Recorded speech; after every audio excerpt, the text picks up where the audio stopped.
On PC and mobiles, I will show you in a few moments how to join Genshin Impact RU Discord server.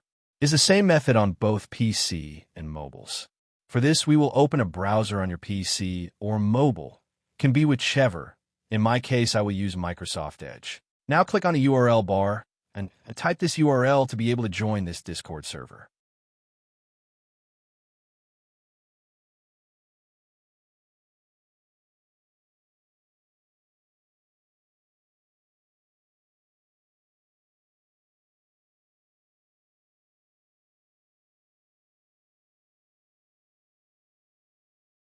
Doing this will automatically start your Discord application if you have it installed.